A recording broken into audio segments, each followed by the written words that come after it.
You're listening to the No Bullshit Vegan Podcast, episode 220. I'm joined by Gail Eisnitz, author and chief investigator for the Humane Farming Association, who shares her story of navigating a rare medical condition while exposing violations against farm animals. Welcome to the No Bullshit Vegan Podcast. Myth-busting and evidence-based advice to help you kick butt with your health and fitness on a vegan diet. Here's your host, Karina Inkster.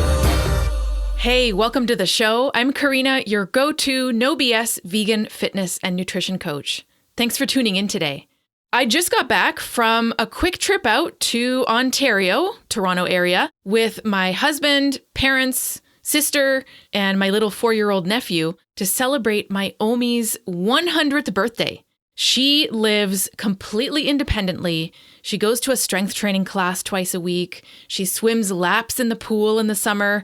Overall, she's just absolutely crushing it. I'm actually trying to figure out a way to get her on this podcast soon. It didn't really work while we were there because there was just too much background noise from family members. The setup just didn't work. So if you have questions you'd like to ask someone who's been around for an entire century, get in touch with me. Use the contact form at karinainkster.com and drop me a line. One of our strength training and nutrition clients, Lori, just left a wonderful review of our coaching on Google. She writes, "I've been training with Karina and Zoe for 2 years now. Everything has been top-notch, from the workouts to assistance with nutrition, stress management, and recovery. I couldn't ask for more knowledgeable or supportive trainers. For vegans looking for real progress with their strength, nutrition, and overall quality of life, this is the place to be." Well, first of all, thank you to Lori. You are the absolute best. And if you, dear listener, are a vegan or veg-curious human who wants this kind of support and progress in your life, check out karinainkster.com/coaching to learn more. That's karinainkster.com/coaching. Today's guest, Gail A. Eisnitz, is the author of Slaughterhouse, the shocking story of greed, neglect, and inhumane treatment inside the U.S. meat industry, and her latest book, Out of Sight, an undercover investigator's fight for animal rights and her own survival. As a memoir, Out of Sight details the personal challenges Gail experienced while she was seeking a diagnosis for a rare medical condition as she was fighting to expose violations against farm animals. Winner of the Albert Schweitzer Medal for Outstanding Achievement in Animal Welfare, Gail is the chief investigator for the Humane Farming Association. Her work has resulted in exposés by ABC's Good Morning America, Primetime Live, and Dateline NBC, and her interviews have been heard on more than 1,600 radio stations. Her work has been featured in such newspapers as the New York Times, Miami Herald, Detroit Free Press, Texas Monthly, Denver Business Journal, Los Angeles Times, Washington Post, San Francisco Chronicle, and U.S. News and World Report. And her favorite vegan meal is chili with peanuts and pineapple. Here's our conversation.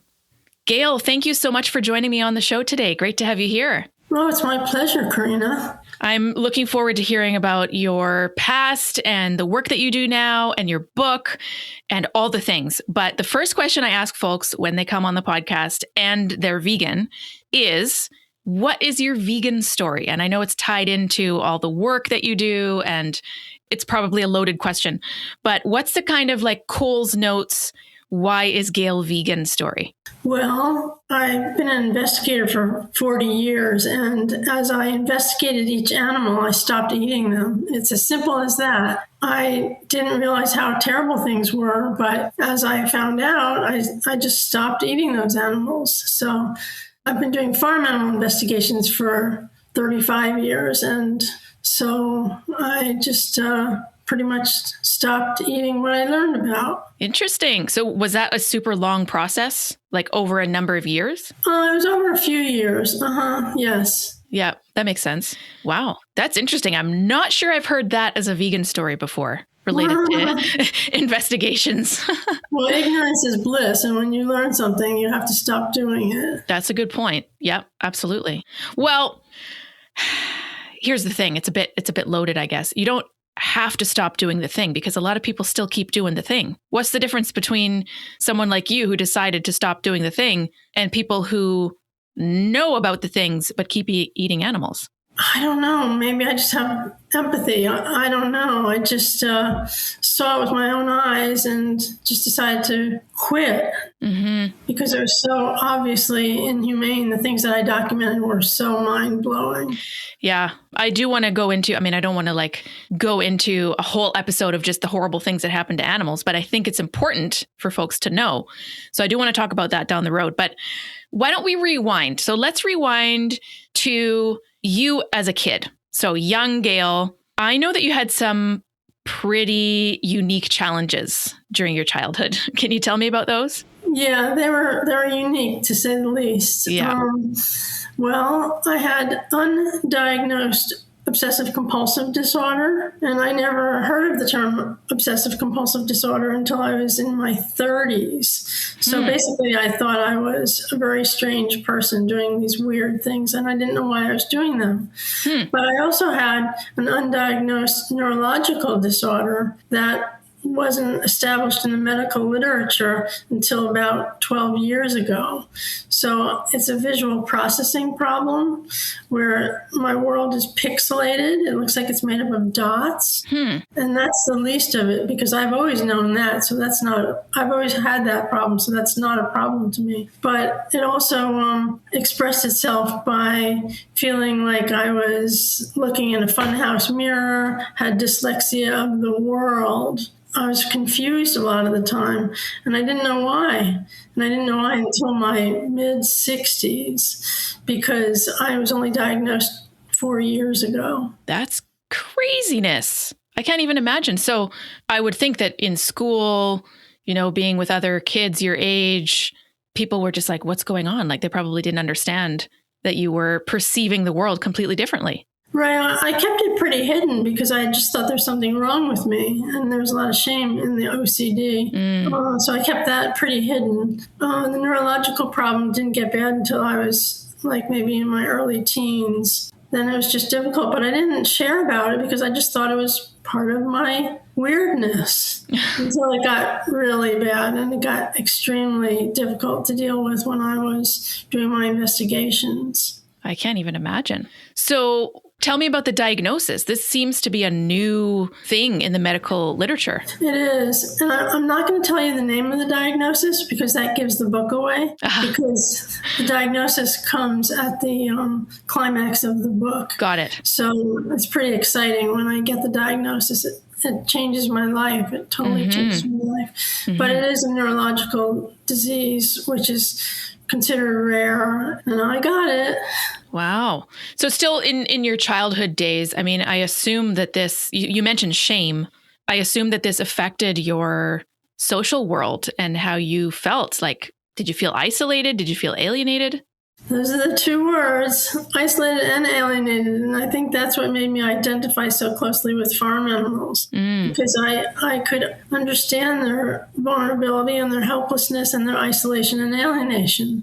So, yes, I definitely felt isolated and alienated and very, very strange. So how did you make the connection between how you felt and farm animals? I think I only made it recently. I just knew that I had to rescue farm animals. It all began with a PBS documentary that I saw when I was 12. I think I was 12. A mother polar bear was shot by a hunter, and her two cubs ran off and turned around and looked back at her with total terror and bewilderment. And that image was seared in my brain. I could just so relate to that sense of terror and bewilderment.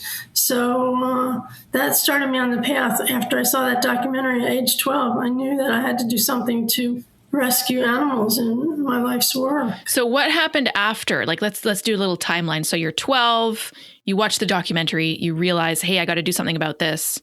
What's next? Well, I wrote a term paper in high school on endangered species. So that was the natural next step, that I was going to save the world's endangered species.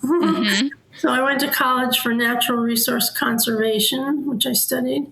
Then I pounded the pavement in Washington, D.C. to try to get a job in animal protection.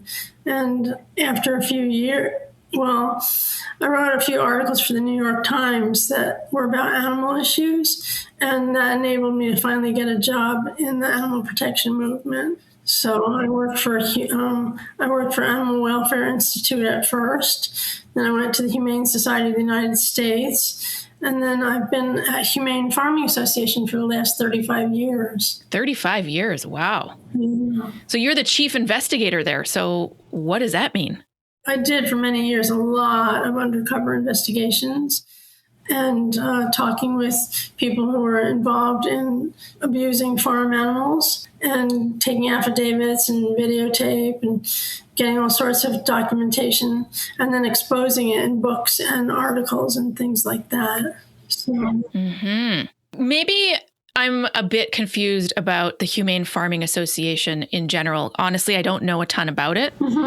Is it looking at existing systems of animal agriculture and trying to prevent horrible things from happening to animals? Or is it trying to switch the system to a plant-based one? Plant-based one. Okay. Humane Farming Association, it has that name. That name was given to it when it was established 40-something years ago. It's trying to reduce cruelty and get people to realize that this type of cruelty does not have to exist. Got it. Okay. Yeah, there's different organizations I've heard about, and some folks have been on the show before talking about them, where it's not actually about changing the system to more plant-based agriculture. It's just about how animals are treated within animal agriculture and not really changing that system much. And, one could argue there's a time and a place for both, but it's useful to know where the Humane Farming Association is at. Right. And I shouldn't say it's trying to reduce cruelty. It's trying to prevent cruelty. It's trying to change people's attitudes and expose what's going on inside slaughterhouses and factory farms. We've been really successful in stopping some huge factory farms, shutting them down. We have the National Veal Boycott, which is incredibly successful. It exposed through major media, publishing advertisements in national magazines and newspapers. It exposed the way that veal calves are kept in crates where they can never turn around. And the result of our campaign is an 89% drop in veal production. Wow. So that's fantastic. That's massive. Yeah, it's great. We do all sorts of things. We have 300,000 members, conduct anti-cruelty investigations. We did the very first legislation in U.S. Congress, in state legislatures for animal protection, and we do a lot of litigation. And the best thing about Humane Farming Association is that it has a 7,000-acre farm animal refuge. Oh, no way. Which is the largest one in the country. And it's so wonderful. All the animals there were seized as a result of cruelty cases. We have 1,000 animals, and they are living their best lives. It's just so wonderful. That's amazing. And you've been with the Humane Farming Association for 35 years. Yes. Incredible. You just mentioned, investigating, looking at things that are happening behind the scenes, putting it out into the world so people can see and realize what they're supporting. You talk about this in your book, which I want to get to as well. Out of Sight is your book, which I want to talk about in a sec. But on the animal cruelty, treatment of animals subject, you've seen a lot of shit. In your book, you're mentioning traumatic events. I would use the word traumatic, honestly, like animals being skinned alive and calves being beaten to death because they're basically surplus and there's no market for them in the dairy industry.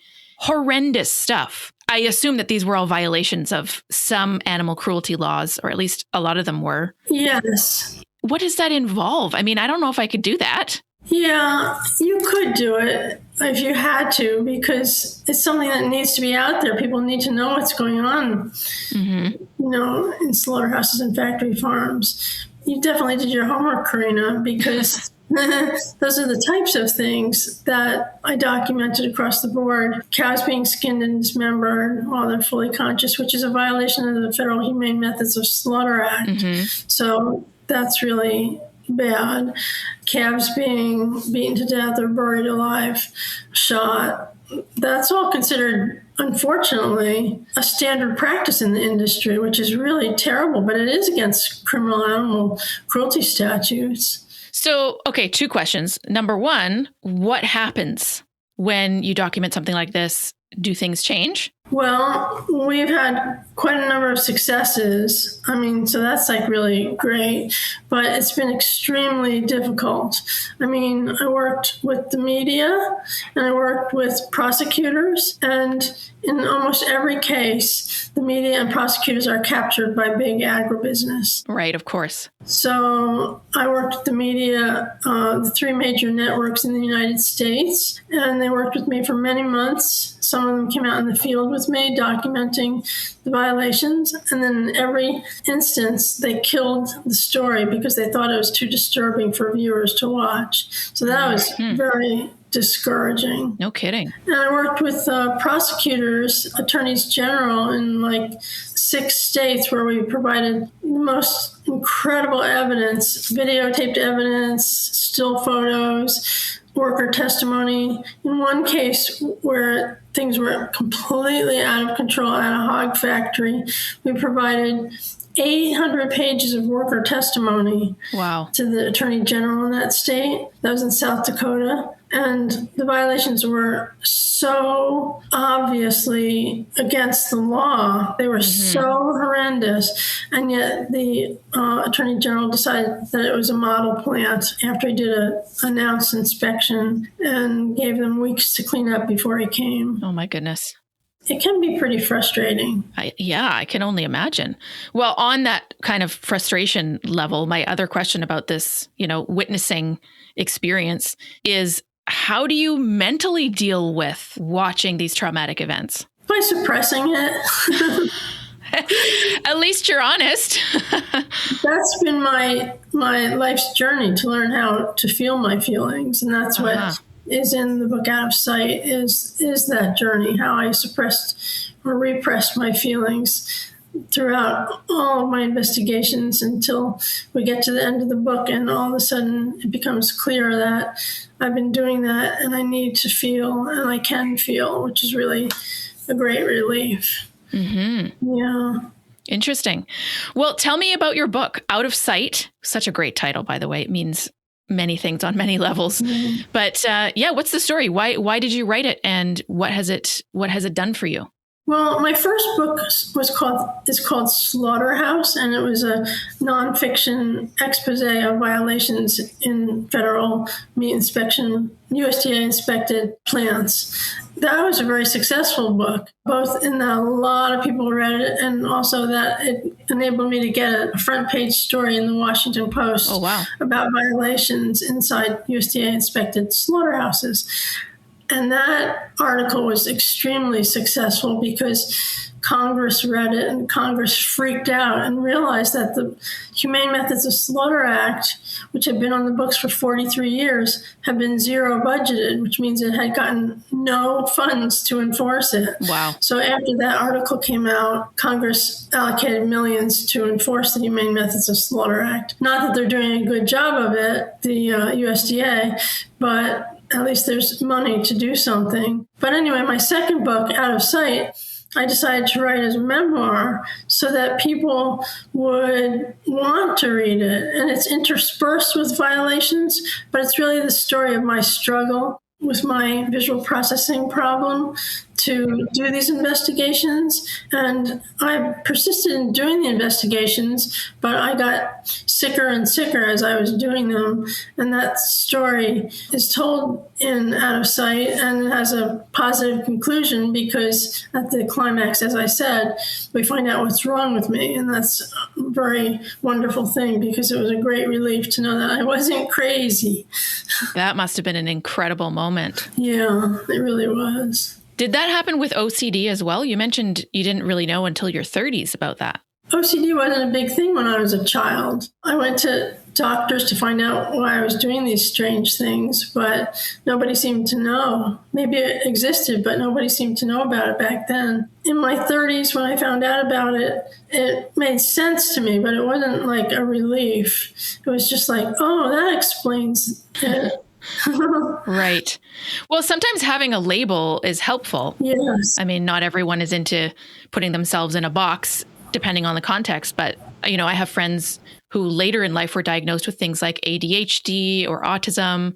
And it's been very helpful for them to have that so-called label because it makes them feel like they haven't been crazy their whole lives. That's huge. Right. It is such a relief because when you have OCD, you do a lot of weird things, but you have no idea why you're doing the weird things. When you find out that there's a reason that you're doing them, then it's a wonderful thing to find out what's going on and that you're not crazy. So when did Out of Sight come out? Came out last May. Right. Oh, so less than a year. Right. That's amazing. Yeah, lots of my clients have read it already. So we're making the rounds. Oh, good. That's amazing. Okay, so what else in Out of Sight do you want to tell our listeners about without giving things away? Because I want everyone listening to this conversation to go get it on Kindle, buy the book, whatever option works. You got to read Out of Sight. What else do you want to tell our listeners about it? So I had a lot of frustrations with the media, with prosecutors, with my former boss at HSUS, who became vice president of farm animals while I was there before I got my great job at Humane Farming Association. He would not let me expose my slaughterhouse findings. And I had so many findings. I mean, things that were going on in slaughterhouses at that time with no enforcement of the Humane Methods of Slaughter Act were so heinous. And he would not let me expose them. And in the end, I'm not going to tell you the details because listeners will want to read the book. He ended up serving a life sentence in federal prison. Oh, my goodness. So that was really karma. Interesting. Yeah, that should be a good little dangling the carrot for our listeners, if nothing else. Yeah. Interesting. Another thing is that I fought breast cancer when I was 35 years old. That was something I predicted. At that time, thousands and thousands of pigs were going into the scalding tank, fully conscious, kicking and squealing. Nobody was doing anything about it, especially my boss. He wasn't helping me. He was prohibiting me from doing anything about it. So I said, it's going to be amazing if I don't get breast cancer. I'm so stressed out. And 6 months later, I had it. And there's no family history of it or anything like that. It was just that's what stress can do to a body. So that's described in the book, my challenge with that. I just kept working through it. While the media was not helpful at all, HBO was extremely helpful on one case that we had where old sows that had spent their lives in gestation crates, they're like 400 to 600 pounds and they can never, ever turn around because the gestation crates are only 2 feet wide. And some operations we investigated, they're only 19 inches wide. Anyway, at this operation, when the sows could no longer stand because they were just so worn out from standing on concrete above their waste pit for so many years, the producer would kick them down the alleyway of the barn, hotshot them, drag them, push them off a 4-foot ledge onto the freezing cold ground outside, onto piles of other dying, or not dying, just infirmed sows. And then he would attach a chain around their neck and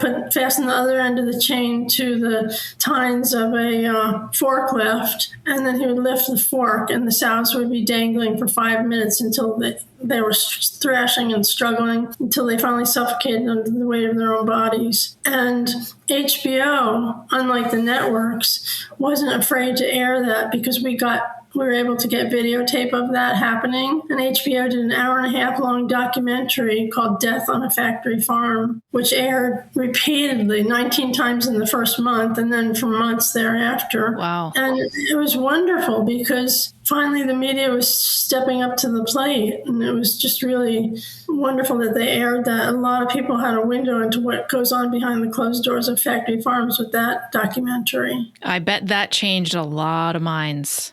I think so. I wouldn't be surprised. That's a pretty big win. So HBO being okay with exposing all of this and getting on board. Right. You mentioned your Washington Post front page article exposing relationships. That's another big win. There's lots. Yeah, another big win is that we stopped what was going to be the third largest hog factory in the world. It was going to produce 1 million pigs a year. It was situated on Rosebud Sioux tribal lands in South Dakota. And we convinced the tribe that it was going to be a mess and a disaster, and they decided they didn't want it after it was already being built. We stopped it after 2 sites out of 13 were built, and then we exposed what was going on inside those 2 sites, and it was beyond your imagination, the atrocities that were taking place, with 1 worker for every 2,000 hogs, maximum 1 worker for every 2,000 hogs. And it was just a disaster. That ultimately shut down after 2 of 13 sites were built. So it's no longer operating, but we stopped that, which was really great. And we also stopped all the egregious crimes that we documented. We shut down a number of operations we investigated. So we've been pretty successful. The book goes into that as well. That's incredible. Being undercover, though, in a lot of these scenarios, were you ever in dangerous positions? A few times I found myself in almost comical, dangerous situations. One of them was I was collecting eyeballs from veal calves at slaughterhouses. I was collecting them to test for an illegal drug called clenbuterol, which is a steroid-like drug that's really makes the calves grow beefier or meatier, but it's very dangerous for them and for humans. So I was collecting these eyeballs, and I was saying that I was a student doing research. One operation that I went to after hours, and there was just me and the plant owner, and I said I was a student from this particular university. I had called in advance, so they had collected the eyeballs for me, and I had just come to pick them up, and he said, "You don't go to that university." I said, "Yes, I do." He said, "I checked you out. You're not a student there." So I had to talk my way out of that. I said, "Well, here's my ID from the university." And I dug in my wallet for the ID, and I said, "Oh, geez, I must have left it back at the dorm." And I said I would come back in a few days with the ID and pick up the eyeballs, which was just a ruse to let me continue my investigation at other veal calf slaughterhouses in the area. I never did go back because I didn't have an ID, but I got out of there in one piece. It was a little bit dangerous, being that it was a slaughterhouse and he was the owner and he had sort of ID'd me. Yeah, seriously. That's a whole other level of investigative journalism. Right. That's pretty impressive. So, okay, let's go into some of the kind of industry info, things about agriculture. Like, has anything changed in the meatpacking industry, let's say, in the last 5 to 10 years? Things are constantly changing in terms of production line speeds inside slaughterhouses, how fast they kill the animals. I mean, you have these giant slaughterhouses forcing these small to mid-sized slaughterhouses out of business. And the result is you have these giant slaughterhouses that can kill millions of animals a year per slaughterhouse. You have them killing an ever-growing number of animals in fewer slaughterhouses. So you have really high production line speeds. Line speeds have literally skyrocketed to the point where it used to be that you could kill 1,106 pigs per hour per line. That's 1 pig every 3 seconds. But that is in the process of being lifted because that's too slow. One of the slaughterhouses I visited kills 35,000 pigs a day. Oh, my goodness. Couldn't disassemble 35,000 toasters in a day, no less. Kill and disassemble 35,000 living beings. But anyway, that was too slow for the meat industry. So the last few administrations have been working and are now succeeding in lifting that speed limit. And now you can kill hogs as fast as you possibly can. And for chickens, you could kill chickens at a speed of 140 birds per minute. And now that's being increased to 175 birds per minute. That's 3 birds per second.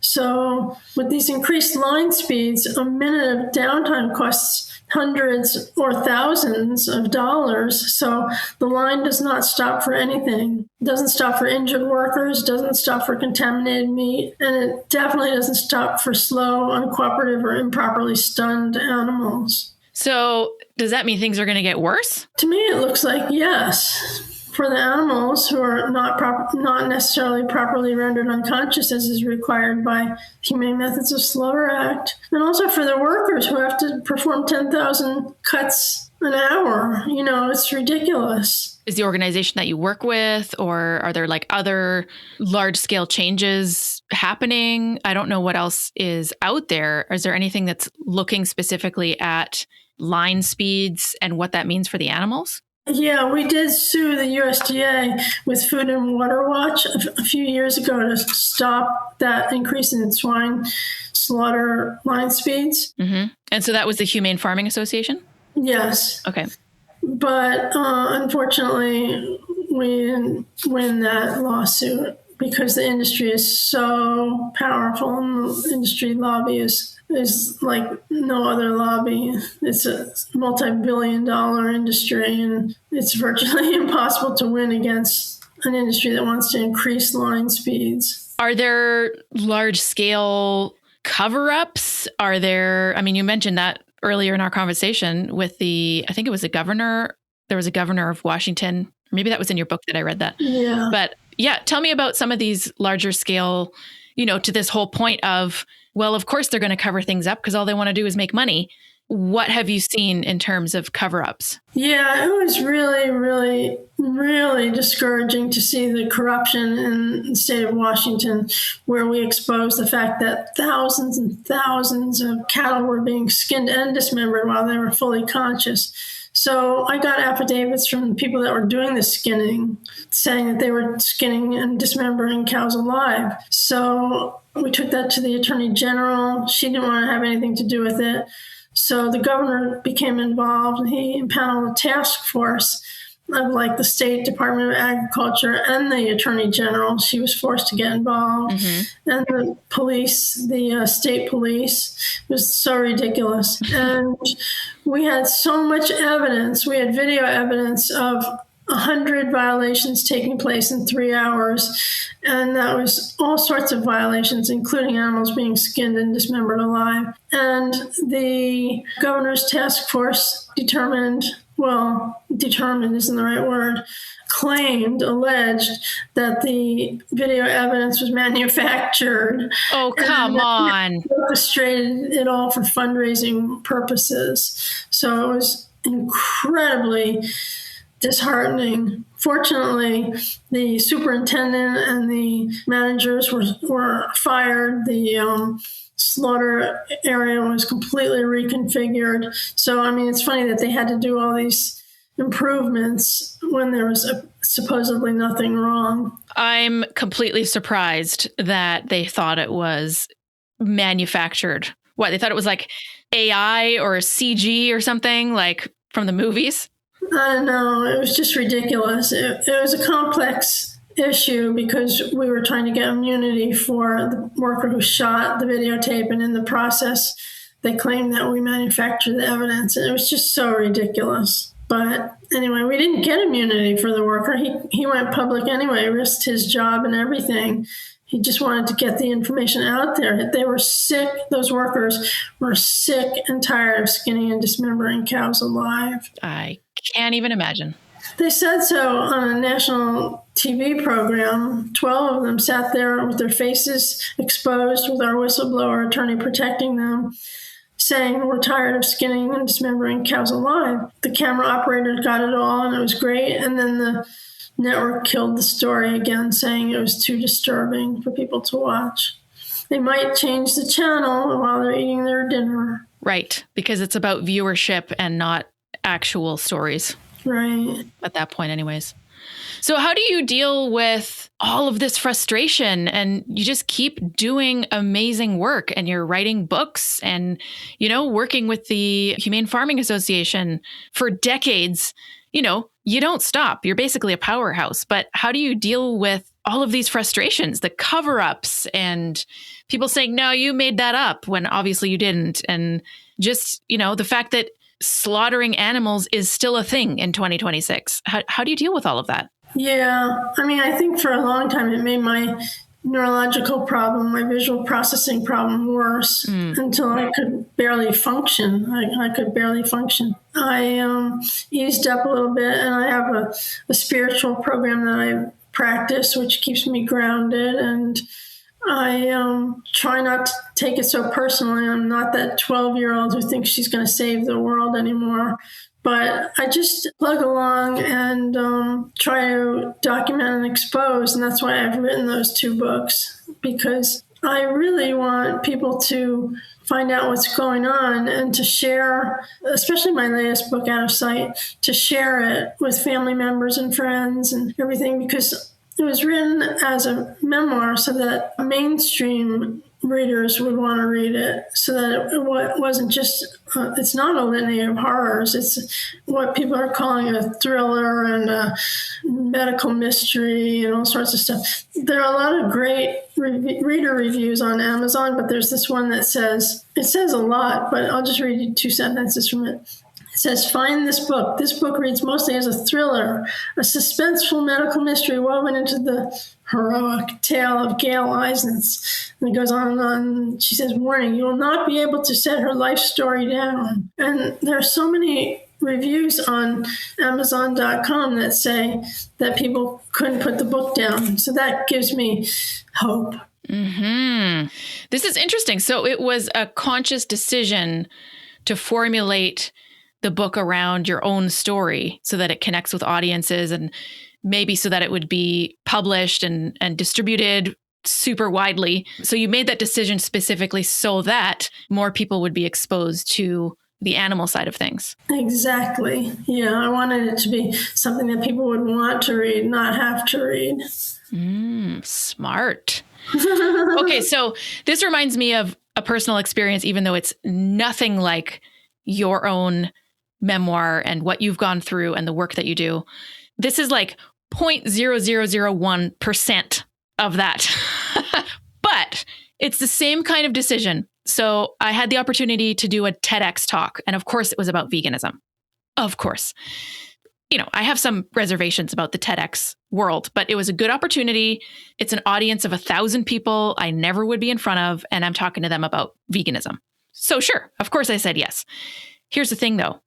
What I was trying to do at first was just stand there and explain, this is what happens to animals and this is why animal agriculture is bad for the planet. Basically me lecturing at the audience, which we all know doesn't work.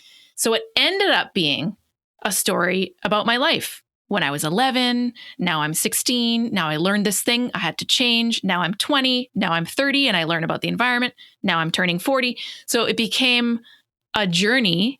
And I'm talking about my pet hamster and how I connected that to the chicken I was about to eat for dinner. So now it's about me.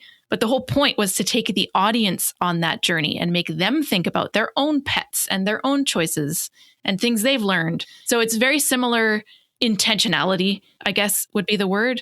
I chose that. So I'm not just standing there lecturing at people about what happens to animals and why they should go vegan, because it doesn't work. Right. That was a great idea. That was a terrific idea. And I'm sure it really worked too. People could relate. Well, that's what I heard. I mean, I obviously couldn't talk to everyone, but some conversations I had afterwards were like, oh, I never connected my dog to farm animals before. And to us, I mean, we think about this all day, every day. It's so obvious to us, right? But evidently, people still have to be reminded or shown, or, they have to listen to stories like this and then they make the connection. So yeah, what you're doing in that world with your own incredible story and challenges that you faced, how that links with farm animals, how you have empathy for farm animals who don't have voices of their own. I think that's amazing. I think that's amazing work. Oh, thank you. Thanks, Karina. That makes me feel wonderful.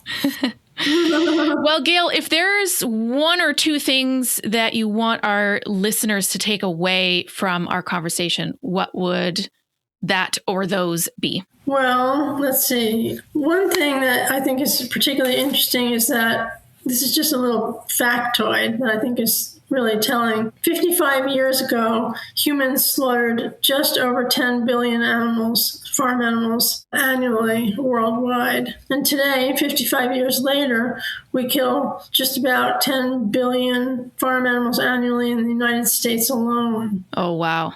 We kill 82 billion farm animals each year in the world. So that's a shocking statistic. As far as anything positive, I would just say, please read the book and share it. I don't care about book sales. Go to the library, get the library to carry it. Somebody told me that somebody that I lent a copy of my book to asked me if he could have it. So I said, sure. And he gave it to the library, which I thought was a funny thing to do. That's so great. He said there's a 6-month wait for it now, which is great. Wow. We're waiting for this book. So this is wonderful. It made me feel so good. So get the library to carry it. Let's get it out there because people need to know this information about what farm animals go through in slaughterhouses and on factory farms. Absolutely. Yeah, so we're going to have show notes as usual, so folks can link directly to you and the book. But what's the best spot for someone who's listening right now to go? Website, book, Instagram? 2 websites. HFA.org, that's for Humane Farming Association.org, and GailEisnitz.com. I have at Gail Eisnitz on Instagram, Facebook page with my name. That's pretty much it. Awesome. We'll have direct links to all of those, but sometimes people start typing before they go to the show notes. So that's always helpful. Well, Gail, thank you so much for speaking with me. Fantastic to learn more about you and your background and your work. And it's probably been said 3.5 million times, but you are an absolute inspiration and such a powerhouse in the vegan world. And what you're doing for the animals is incredible. So I'm so glad I got to speak with you. That is so kind of you, Karina. And it's funny because I was just going to say that you're a powerhouse too. So, oh, well, thank you. Well, thanks so much, Gail. Okay, thank you. Gail, thank you again for joining me on the podcast and sharing such a powerful personal story. And thank you for your decades of work exposing cruelty in animal agriculture. Connect with Gail and get her book at our show notes, nobullshitvegan.com/220. Thanks for tuning in.